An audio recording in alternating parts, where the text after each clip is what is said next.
Hello दोस्तों, आइए आज हम सभी कक्षा 10 के एक चैप्टर निर्देशांक ज्यामिति के प्रश्नावली 7.1 करेंगे और उसमें हम सभी लास्ट प्रश्न यानी कि 10वें प्रश्न को करने वाले हैं और इसके बाद मैं प्रश्नावली 7.2 पढ़ा दूंगा। इस प्रश्नावली को ख़त्म करके ही आगे की ओर सोचेंगे। तो आइए देखते हैं। कहता है कि x और y में एक ऐसा संबंध ज्ञात कीजिए कि बिंदु x y बिंदुओं 3, 6 और -3, 4 से समदूरस्थ है। देखिए, जब ऐसे प्रश्न दिए हों तो करते क्या हैं, x और y दोनों ही नहीं दिए हुए हैं, दोनों की वैल्यू कुछ ना कुछ आएंगे, कुछ ना कुछ कांस्टेंट होगा, तो आपको पता भी नहीं है।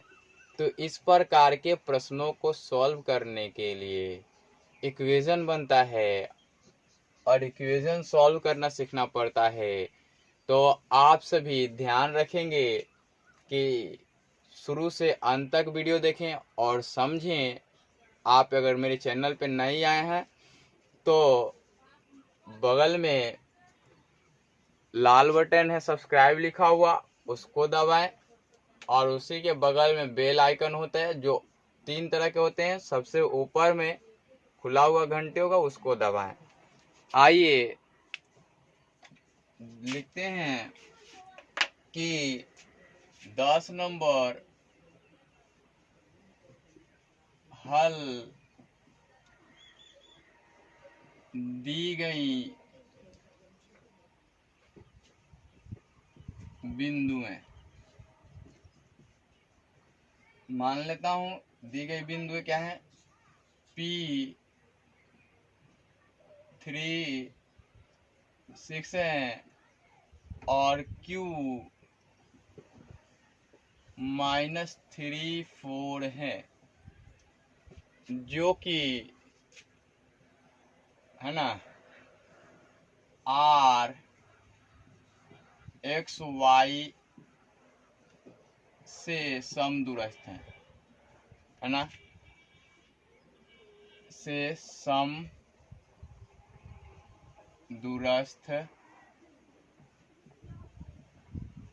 हैं। तो आपको एक्स वाई का संबंध बताना है। तो एक्स वाई में क्या संबंध है, तो इक्वेशन बन जाएगा। तो उतना पे भी छोड़ सकते हैं, लेकिन सॉल्व करके लिखिएगा और बता दीजिएगा कि क्या संबंध है। तो आइए देखते हैं हम सभी कि यहाँ अब यहाँ x1 equal to 3, x2 equal to -3, y1 equal to क्या है 6 और y2 इक्वल टू 4। मैं केवल xy का ही चर्चा किया। यहाँ से r बिंदु से समदूरस्थ हैं दोनों बिंदुएं। तो अब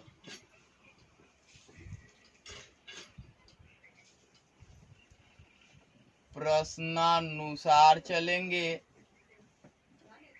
और क्या लिखेंगे, PR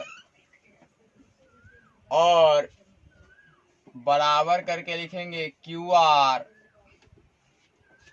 आप सभी देख सकते हैं और समझ सकते हैं। PR बराबर QR और PR जो है R से समदूरस्थ है, X और Y दिया हुआ है। तो लिख सकते हैं, क्या लिख सकते हैं आप, कि यदि इसको x3 मान लिया जाए x और y3 मान लिया जाए, क्या y3 मान लिया जाए y, तो देखिए P और Q इसके मध्य में R है, तो ये वाला 2 बनेगा और ये वाला 1 बनेगा। ये वाला 3 बनेगा। तो आपने देखा कि क्या होगा, x माइनस x1 है ना का square plus y minus y1 का स्क्वायर बराबर करके लिखेंगे रूट अंडर यहाँ से 3 तो यहाँ तो हो जाएगा PR, ये 3 है और ये 2 है ना, तो यहाँ x3 और y3 लिखेंगे। अब देखिए कि यहाँ से बाद में 2 है तो x2 माइनस x3 का square plus y2 minus y3 का स्क्वायर, ये आप देख सकते हैं। या अब ध्यान से देखिए कि x3 का मान कितना दिया हुआ है, तो दिया हुआ है x, और x1 का मान कितना दिया हुआ है 3, इसका स्क्वायर करेंगे प्लस y3 का मान y है और y1 का मान 6 है, इसका स्क्वायर करेंगे बराबर रूट अंडर इसका x2 का मान कितना दिया हुआ है -3 दिया हुआ है, x3 का मान कितना दिया हुआ है x दिया हुआ है, इसका स्क्वायर कर लेंगे प्लस y2 का मान कितना दिया है 4 दिया हुआ है, y3 का मान कितना है y है, इसका स्क्वायर कर लेंगे।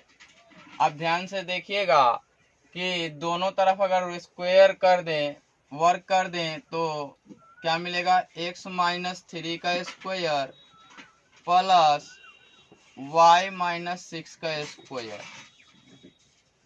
और यहाँ मिलेगा -3 माइनस x का square plus y4 minus y का स्क्वायर।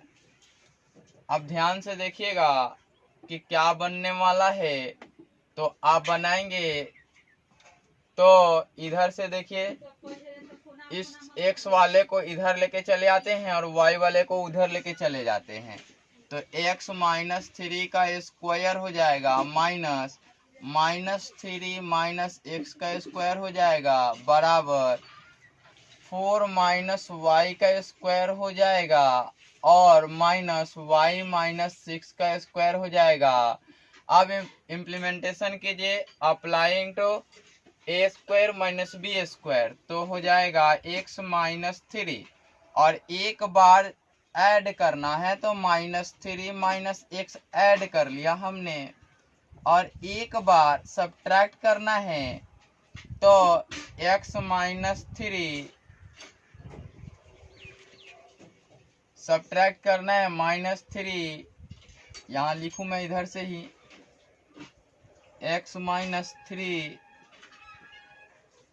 सब्ट्रैक्ट करना है -3 माइनस x इक्वल टू यहाँ 4 minus y plus y minus 6 into 4 minus y इन, एक बार ऐड करना है और एक बार सब्ट्रैक्ट करना है, तो y माइनस 6 आपने देखा। अब यहाँ लिख दे, चूंकि a square minus B square बराबर a plus B into A minus B, बहुत ही आसान कैलकुलेशन है। A square plus B square वाला कैलकुलेशन बहुत ही आसान होता है, आप करके देखेंगे पता चल जाएगा कि कोई भी स्क्वायर तो स्क्वायर आएगा नहीं। एक बार इसको ब्रैकेट खोलेंगे तो -3 होगा, ये -x होगा, तो -3 क्या हो जाएगा -6 हो जाएगा, और ये पॉजिटिव निगेटिव कट जाएगा। अब इन दोनों का साइन चेंज होगा। अगर एक स्टेप कहें आप तो मैं बढ़ा भी दूं, तो आइए x माइनस 3 प्लस नहीं देके यहाँ लिखेंगे -3 माइनस x लिखेंगे, ये हो गया। यहाँ लिखना चाहें तो क्या लिखेंगे x माइनस 3 माइनस का प्लस कर लेंगे 3 और इधर भी प्लस कर लेंगे x।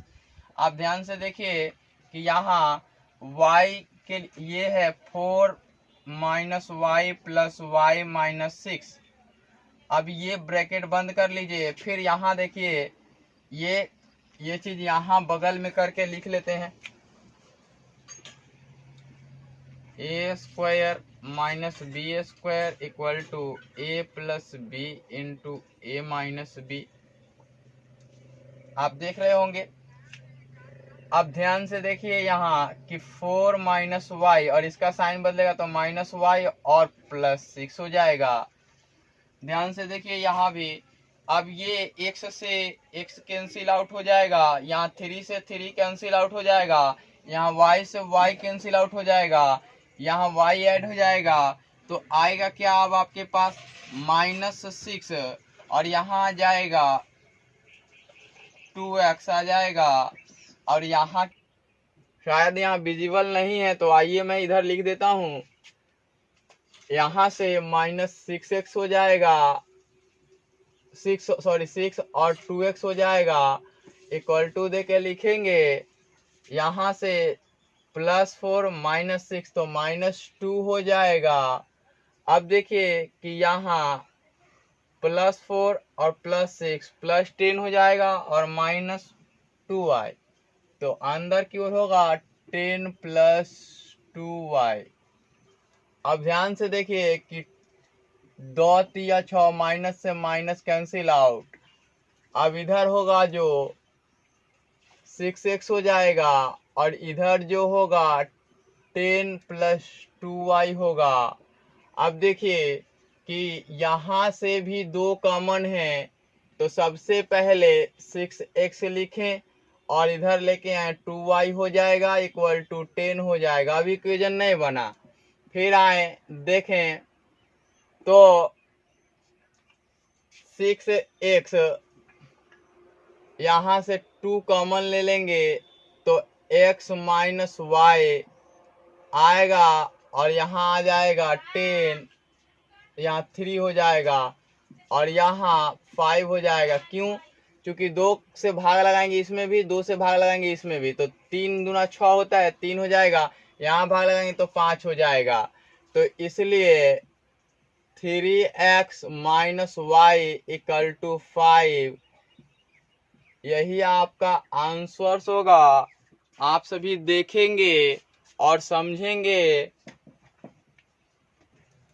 यहाँ देखिए -y और यहाँ पे -y है तो यहाँ -y लिखेंगे और यहाँ भी माइनस हो जाएगा और ये इधर आएगा तो प्लस हो जाएगा और यहाँ प्लस। यही आपका मूलांसर है। मैंने यहाँ थोड़ा कैलकुलेशन में माइनस प्लस देखना भूल गया था, इसलिए यही आपका रिलेशन है x y में, है ना। यदि देखा जाए तो आप लिखने के लिए इसे बहुत तरीके से लिख सकते हैं। आप 6th क्लास में पढ़े भी होंगे कि x का 3 गुणा x का 3 गुणा 5 में से y घटाने पर प्राप्त होता है। कितना? 5 में से y घटाने पर प्राप्त होता है। और एक इक्वेशन रहे और 2 वेरिएबल रहे तो इसको सॉल्व करने का तरीका इनफाइनाइट होता है। आप इसमें इनफाइनाइट वैल्यू पा सकते हैं। इसकी कोई गारंटी नहीं है कि कहाँ कहाँ ये वैल्यू देगा और कहाँ कहाँ नहीं देगा। तो किसी एक को 0 बनाएंगे तो ये x बराबर 3/5 पे आ जाएगा, या इसको 1 बनाएंगे तो x बराबर 4/5 पे आ जाएगा। ये सभी रिलेशंस हैं। ऐसा रिलेशंस होता है, तो ये जब जरूरत पड़ेगी तो मैं बताऊंगा आप सभी को। इस वीडियो में इतना ही, फिर मिलता हूँ अगले वीडियो में।